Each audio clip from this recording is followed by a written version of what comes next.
Good morning, everyone. Today is now start chapter 3, that is kinship, caste and class.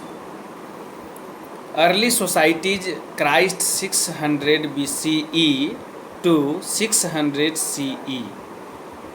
आज हम इस video में chapter 3 छूटा हुआ था, जिसको इस वीडियो में हम शुरू कर रहे हैं। चैप्टर 4 मेरा कंप्लीट हो चुका है। इसमें कहता है कि ईसा पूर्व 600 से 600 ईस्वी तक का इतिहास है, जो इतिहास खास करके बंधुत्व, जाति और वर्ग से संबंधित है। आज हम इस टॉपिक पर प्रकाश डालेंगे। सबसे पहले इसके हम कुछ हिस्ट्रिकल नॉलेज पर ध्यान देंगे, जो एज ए इंट्रोडक्शंस है। जैसे कहा जाता है कि historians often use textual conditions to understand the changes in economic and political life processes. Some text write down norms of social behaviors, other described and occasionally comment on a wide range of social situations and practices. In focusing on the Mahabharata, a colossal epic running in its present from over 1 lakh verses with depictions of a wide range of social categories and situations. It was composed over a period of about 1000 years, Christ 500 BCE onward, and some of the stories it contains may have been in circulation even earlier. आज हम लोग इस topic में बंधुत्व, जाति और वर्ग से संबंधित जो चर्चा करनी है, इसमें सबसे इम्पोर्टेंट क्या है, जो महाभारत के इर्द गिर्द में इसकी चर्चा बताई गई है, वह क्या है। कहता है कि इतिहासकार जो इस महाभारत से संबंधित इसमें जो बंधुत्व, जाति और वर्ग की चर्चा किया है, यह अर्ली सोसाइटी से रिलेटेड है, जिसमें इतिहासकार इन सभी प्रक्रियाओं को समझने के लिए टेक्स्ट यानी लिटरेचर टेक्स्ट का जो ट्रेडिशन यूटिलाइजेशंस था, उस पर विचार करता है। और ग्रंथ सामाजिक व्यवहार के जो मेजरमेंट होता है, जो मापदंड होता है, उसके आधार पर यह तय करता है कि इस टेक्स्ट जो सोसाइटी के लिए यह एक्सप्लेन किया जाए, वह कभी कभी समाज में मौजूद जो कस्टम्स होते हैं, वह अपनी कस्टम्स के एक टिप्पणी के रूप में प्रस्तुत करता है। ये भी जानना बहुत ज़रूरी है कि सब कॉन्टिनेंटल रूप में अगर हम बात करें तो सबसे प्रसिद्ध या सबसे समृद्ध ग्रंथों की अगर हम चर्चा करते हैं तो महाभारत जो ग्रंथ है, वह सबसे इम्पोर्टेंट विश्लेषण किया गया है उसका। और ये भी ध्यान रखा गया है कि जो यह सबसे जो लार्जेस्ट वर्सेस इपिक महाभारता का बनाया गया, उसके केंद्र पर यह आधारित है, जो सोसाइटी में कुछ आइडियल रूप एस्टेब्लिश करने पर जोर दिया गया है। इसमें यह भी बताया गया है कि विभिन्न प्रकार के जो सामाजिक श्रेणी थे और जो सिचुएशंस थे, उसका मेजरमेंट करना भी इस ग्रंथ के 1000 वर्ष से पहले भी प्रचलित थी। यह प्रचलित कैसे था, यह कैसे पॉपुलर था, तो महाभारत को मुख्य कथा 2 परिवारों के बीच के युद्ध की बातों के रूप में चित्रण किया गया है। जो हम सभी जानते हैं कि महाभारत क्यों हुआ था, पांडव और कौरवों के बीच में हुआ था। यह यूनिवर्सल चीज़ है, जो हम वीडियो के भी माध्यम से देखते हैं। यह चैप्टर काफ़ी समझने वाला है, जो सोसाइटी पर एक आइडियल रूप एस्टेब्लिश करने का काम करता है। फिर ये भी बताया गया है कि अब इस चैप्टर की जो शुरुआत है, वह शुरुआत क्या है। तो इस चैप्टर की शुरुआत में टॉपिक है the critical editions of the Mahabharata. अब महाभारत के बारे में हम लोग विचार करेंगे कि महाभारत के बारे में विचार क्या है और महाभारत किस प्रकार से यह टेक्स्ट को लिखा गया है, इस पर भी विचार करना बहुत ज़रूरी है। द क्रिटिकल एडिशंस ऑफ महाभारता कहता है कि a team comprising dozen of scholars initiated the task of preparing a critical editions of the Mahabharata. The फिर Mahabharata the team worked out a method of comparing verses from such manuscripts. कहता है the project टूक 47 years to complete. Two things became apparent. There were several common elements to the Sanskrit versions of the story, evident in manuscript found all over the subcontinent from Kashmir and Nepal, and in north to Kerala and Tamil Nadu in south.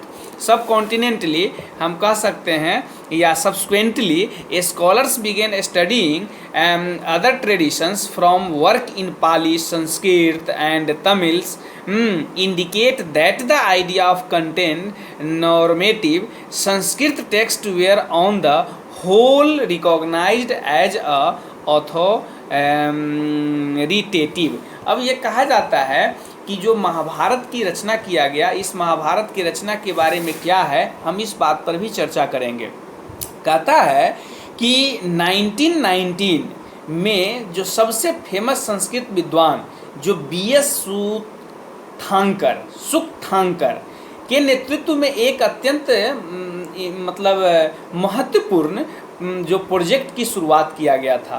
कहा गया है कि different scholars ने मिलकर इस महाभारत को एक लिखने का काम किया गया, इसको एक्सप्लेन करने का काम किया गया डिफरेंट लैंग्वेजेज में, जो बाद में चल करके हम इसको पढ़ेंगे।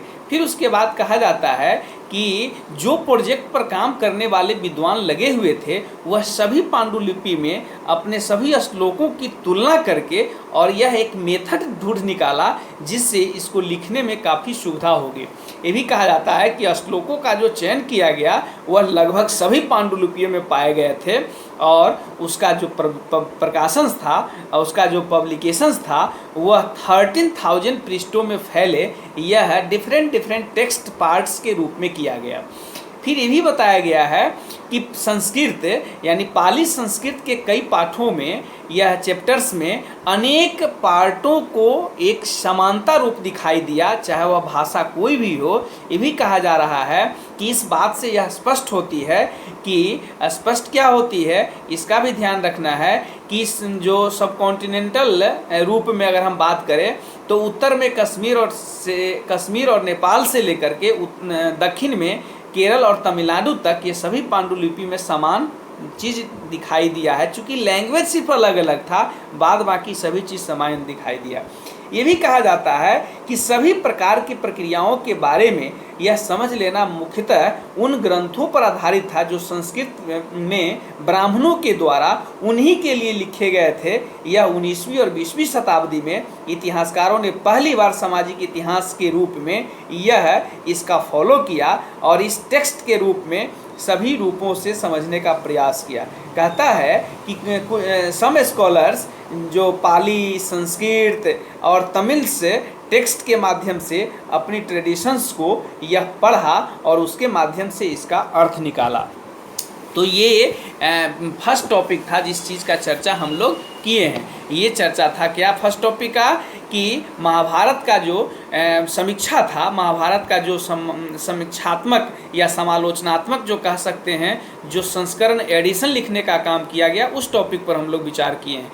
अब हम लोग टॉपिक चलेंगे जिस टॉपिक का नाम है वह टॉपिक 2 है kinship and marriage many rules and varied practices. कहता है कि जो बंधुता था एवं विवाह था या अनेक तरीके से जो विवाह के नियम थे या व्यवहार की जो भिन्नता थी उस पर हम लोग विचार करेंगे। वो विचार क्या है, तो इसमें टॉपिक दिया गया है कि फाइंडिंग आउट अबाउट फैमिलीज, है ना, यानी परिवारों के बारे में जानकारी क्या होता था। फिर इसमें टॉपिक है the idea of the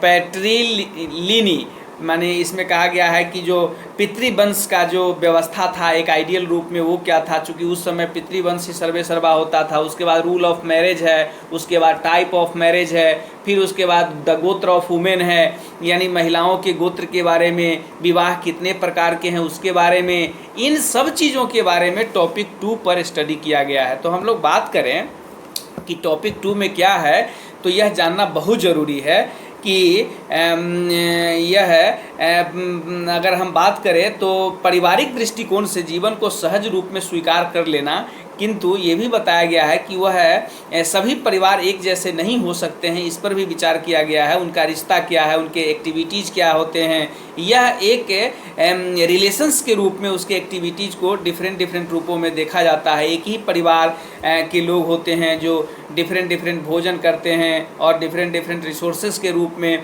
mill बांट कर इसका इस्तेमाल भी करते हैं। कुछ ऐसे परिवार का भी उदाहरण दिया गया है।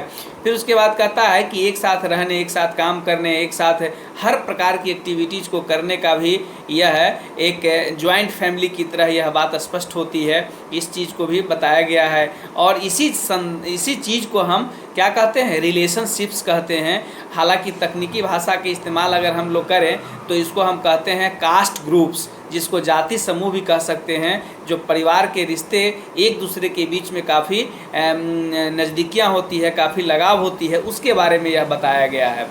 तो यह चीज़ जानना एकदम आवश्यक है कि इसके माध्यम से लोग कैसे इस काम को करते हैं। इसके बारे में यह बताया गया है कि अनेक नियम होते हैं। मान लेते हैं कि फैमिली है, तो फैमिली में हर फैमिली का अपना अपना रूल होता है, अपना अपना नियम होता है। बहुत फैमिली ऐसे होते हैं जो न्यूक्लियर होते हैं, उसी के आधार पर उसका काम किया जाता है। तो आज इस वीडियो में हम इतना ही तक रखते हैं। आप यानी टॉपिक 2 का 2.1 का जो टॉपिक है, इसमें हम इसको इंक्लूड किए हैं। नेक्स्ट वीडियो हम बनाते हैं, उसमें फिर इस चीज़ को हम इंक्लूड करेंगे। तब तक के लिए इजाज़त चाहते हैं। सभी को मेरा धन्यवाद।